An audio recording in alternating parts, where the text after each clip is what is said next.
തിരിപ്പിറവിക്കായുള്ള കാത്തിരിപ്പ് 19-ാം ദിനം. ലിയോ ടോൾസ്റ്റോയുടെ മനോഹരമായ ഒരു ചെറുകഥയുണ്ട്, വാട്ട് മെൻ ലീവ് എന്ന കഥ.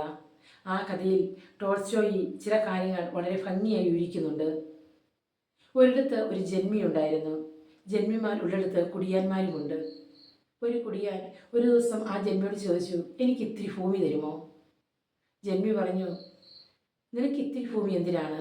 നിനക്ക് ആവശ്യത്തിന് ഭൂമി ഞാൻ നൽകാം. ഈ കാണുന്ന ഭൂമി എല്ലാം എൻ്റേതാണ്. പക്ഷേ ഒരു നിബന്ധനയുണ്ട്. നീ രാവിലെ തൊട്ട് നടക്കാൻ ആരംഭിക്കണം. സൂര്യൻ അസ്തമിച്ച് കഴിയുമ്പോൾ നീ എത്ര ദൂരം നടക്കുന്നുവോ അത്രയും ഭൂമി നിനക്ക് ഞാൻ നൽകുന്നതാണ്.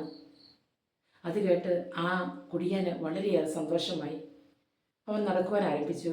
കുറച്ച് ദൂരം നടന്നു കഴിഞ്ഞപ്പോൾ അവൻ വിചാരിച്ചു, ഞാൻ നടന്നു കഴിഞ്ഞാൽ എനിക്ക് കിട്ടുന്ന ഭൂമിയുടെ അളവ് കുറയും, അതുകൊണ്ട് ഓടിയാലോ.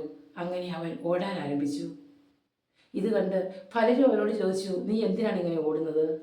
ഞാൻ ഓടുന്നതിൻ്റെ അർത്ഥം ഇപ്പോൾ നിങ്ങൾക്ക് മനസ്സിലായില്ല എന്ന് അവൻ പറഞ്ഞു. എന്നിട്ട് അവൻ വീണ്ടും അവൻ്റെ ഓട്ടം ആരംഭിച്ചു.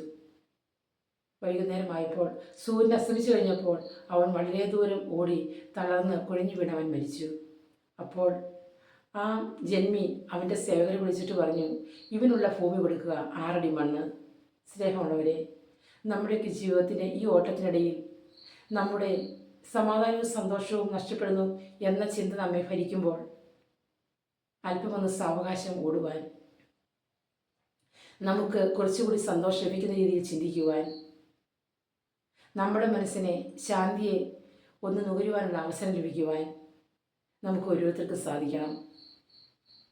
സ്വയം ശാന്തി കണ്ടെത്തുന്ന ഒരു അനുഭവമാക്കി ഈ ക്രിസ്മസിനെ മാറ്റുവാൻ, മറ്റുള്ളവർക്ക് നന്മ ചെയ്യുന്ന ഒരു ക്രിസ്മസ് ട്രീയായി മാറുവാൻ, മറ്റുള്ളവർക്ക് വെളിച്ചം നൽകുന്ന ഒരു നക്ഷത്രമായി മാറുവാൻ നമുക്ക് ഓരോരുത്തർക്കും സാധിക്കട്ടെ.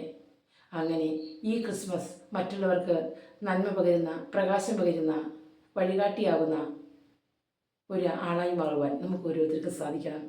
അതിനുവേണ്ടി നമുക്ക് പുൽക്കൂട്ടിലെ ഉണ്ണിയേശുവിനോട് പ്രാർത്ഥിക്കാം. സ്തുതിയായിരിക്കട്ടെ.